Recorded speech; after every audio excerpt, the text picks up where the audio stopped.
This is Golvellius Valley of Doom for the Sega Master System. Compiles momentary answer to the Zelda franchise. Originally released in 1987 for Japanese computers, it was ported over by Sega in 1988. This game may have actually been known as a classic if it had been on a more successful system. I have good but frustrating memories with this game. I first originally played this long ago on my brother's system back when it was fresh and new. However, being the evil younger brother that I was, who would theoretically melt and destroy anything I touched, spending good quality time with this game back in the day was rather difficult. But playing today, I was very familiar with it. What was really cool back in the day and even still today is the variety of different playstyles. There's the overhead Zelda style, used most often on the world map, but in dungeons you switch between a horizontal scrolling mode and a unique vertical scrolling mode as well. This variety acts as a wicked hook in keeping you interested because they all work so well and are a lot of fun. So, thanks to the instruction booklet for filling us in, you're a wandering guy with an ambiguous sage known as Golvellius. You find yourself in Elide, a kingdom which has been taken over by demons.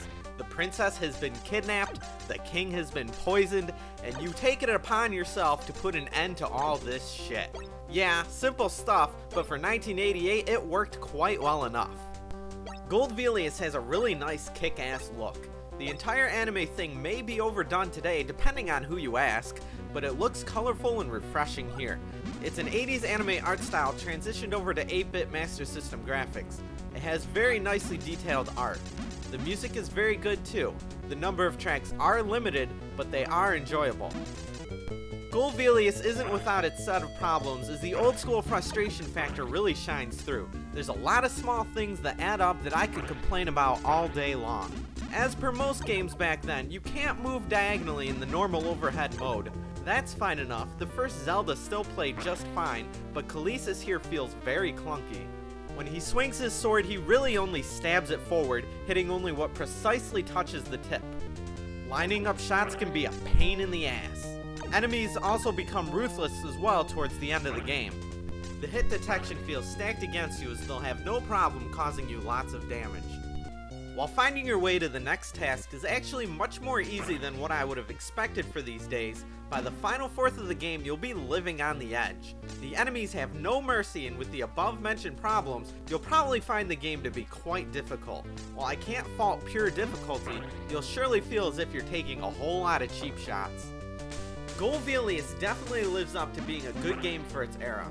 The real question though is when you take off the rose-tinted glasses of nostalgia, is it still worth playing today? The answer is that it's alright, but it still feels very late 80s. We still hadn't fully figured out just what we wanted in our adventure games by this time, with awkward programming and shifty controls being moderately acceptable. The game has its moments, particularly in the beginning when everything is fresh, and later with some of the boss battles and dungeons, but today you'll probably feel as if you should have been given a little more reason to keep pressing on. It's a shame Golvellius never took off. The ending promises a sequel that was never delivered. The game had the potential to become a classic franchise, but then nothing ever came of it. Zelda had a similar simple beginning as well, didn't it? The pieces were all set in place for Golvellius, and it's a real shame a second move was never taken. I recommend Golvellius to anyone who enjoys old school adventures and likes a challenge, but remember this experience is quite far from modern day gaming. It definitely isn't for everyone, and there is some frustration you'll have to contend with. I give Golvellius for the Sega Master System a 6 out of 10.